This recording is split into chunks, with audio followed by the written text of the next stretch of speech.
Father Moses McPherson. Is he an Orthodox alpha male, or is he a dangerous extremist? In the next 30 seconds, I will shatter any stereotype you have in your mind of what an Eastern Orthodox priest should be. But before I do that, I need to ask you a few questions. Is it feminine to cross your legs? Is it feminine to use a hot iron? Or is it feminine to eat soup because Father Moses would consider all of these activities and behaviors to be feminine, and he would discourage men from engaging in these activities? And today, Father Moses is this big, strong, powerful Eastern Orthodox priest. But it all started for him as the son of a conservative Protestant pastor who would run wild in the streets of LA. In this video, you will discover how he went from being the son of a conservative Protestant pastor to running adjacent to gangs in Los Angeles. You will discover how this behavior eventually got him sent to a military boys' home, and you'll learn about the abuses and tortures that he endured while he was there. You will learn the reason why his church tripled in size in just 18 months, which is unheard of in any Orthodox church in America. You will learn about the one sentence that really blew him up and almost got him canceled. And you will learn about how he went from running adjacent to gangs in LA to being the leader of what some might consider a movement. But before we talk about what happened to him, and before we talk about the experiences he dealt with at the military boys' home, we have to talk about this really cruel irony in his life. That despite being the son of a conservative Protestant pastor and having a traditional and conservative upbringing at home, he was someone who would run adjacent to gangs in LA. And he was a really troubled youth who started doing drugs at the age of 14. And he would also sell drugs. And he would also steal drugs, such as alcohol and cigarettes, from local convenience stores. And this ultimately led him to a place where he was doing psychedelics and engaging in these illicit drugs.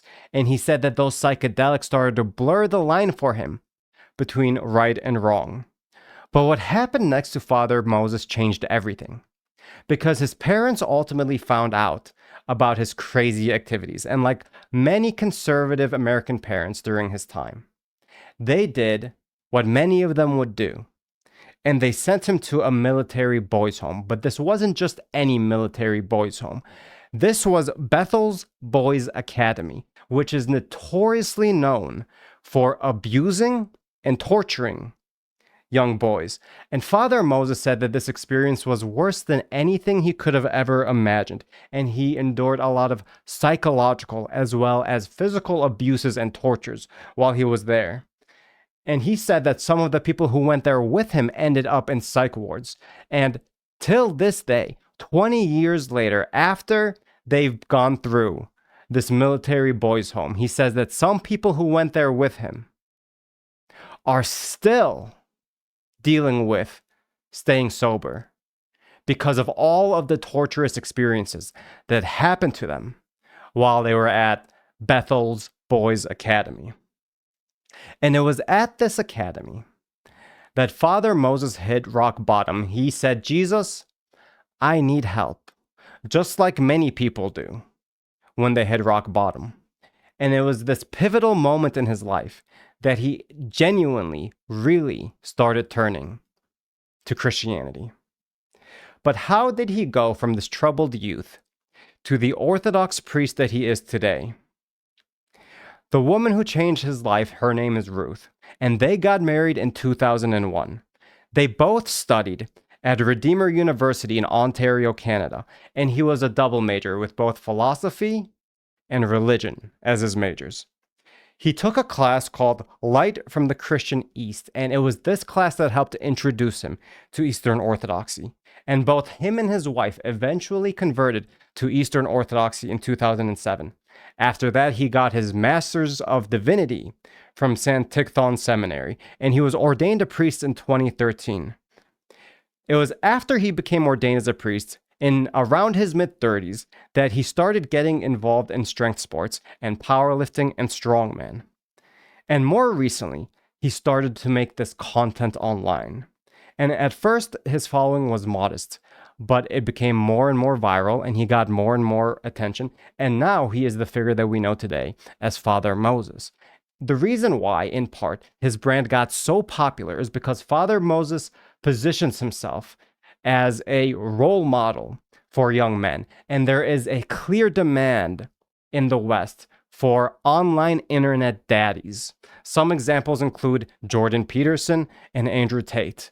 And men are looking up to guys to guide them in what it means to be a man and help them with masculine pursuits. Father Moses talks about lust addiction, for example, and he will talk about lifting and attracting women and finding the right spouse. And not only does he talk about these issues that young men have, he also talks about things that he puts into tier lists, and tier lists do really well on the internet.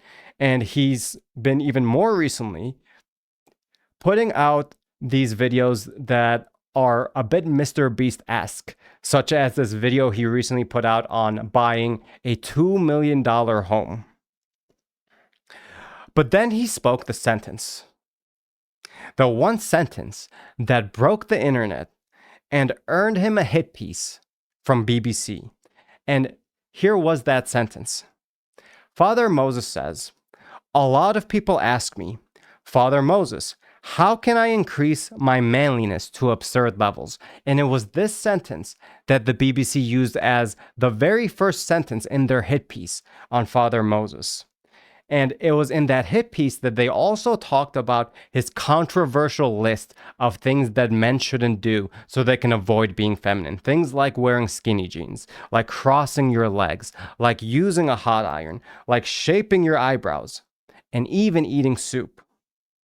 And Father Moses in this article was associated with homeschooling, which scandalizes some people because in the promotion of homeschooling is the implicit demotion of the public school system.